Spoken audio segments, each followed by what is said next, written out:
গণতান্ত্রিক ধারাবাহিকতা অক্ষুণ্ণ রাখতে যে কোনো মূল্যে আসন্ন উপজেলা পরিষদ নির্বাচন সুষ্ঠু করতে হবে বলে মন্তব্য করেছেন সিইসি কাজী হাবিবুল আউয়াল।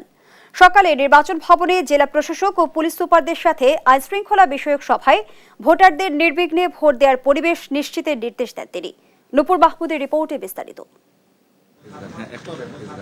উপজেলা পরিষদ নির্বাচন সুষ্ঠু করতে বৃহস্পতিবার নির্বাচন ভবনে মাঠ প্রশাসনের সাথে আইন শৃঙ্খলা বিষয়ক সভা করে নির্বাচন কমিশন। এতে স্বরাষ্ট্র ও জনপ্রশাসন মন্ত্রণালয়ের শীর্ষ কর্মকর্তা, পুলিশের প্রধান, সারা দেশের জেলা প্রশাসক, পুলিশ সুপার ও নির্বাচন কর্মকর্তারা অংশ নেন।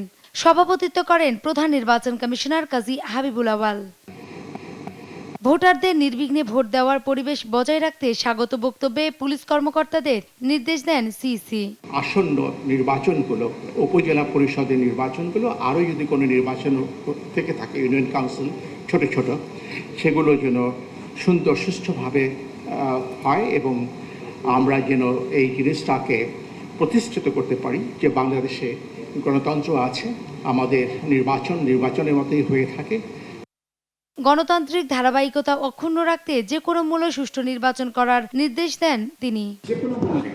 নির্বাচন এই জিনিসটা আমাদের বুঝতে হবে। যদি এক্ষেত্রে আমরা ব্যর্থ হই, তাহলে আমাদের যে গণতন্ত্রের যে অগ্রযাত্রা, যেটার দৃষ্টান্ত আপনারা প্রতিষ্ঠিত করেছেন বিগত 7ই মার্চের সাধারণ নির্বাচনে, সেটাও ক্ষুণ্ণ হয়ে যেতে পারে। পরে ইসির সচিব জানান, সুষ্ঠু নির্বাচনের জন্য মাঠ পর্যায়ে প্রশাসনের প্রস্তুতি ও সহযোগিতা নিয়ে আলোচনা হয়েছে। আমরা এবছর উপজেলার নির্বাচনে ইউনিয়ন পর্যায়ে আমরা নির্বাহী ম্যাজিস্ট্রেট নিয়োগ দেওয়ার সিদ্ধান্ত হয়েছে এবং প্রত্যেকটি উপজেলায় 2 থেকে 4 প্লাটুন বিজিবি সদস্য মোতায়েন করা হবে।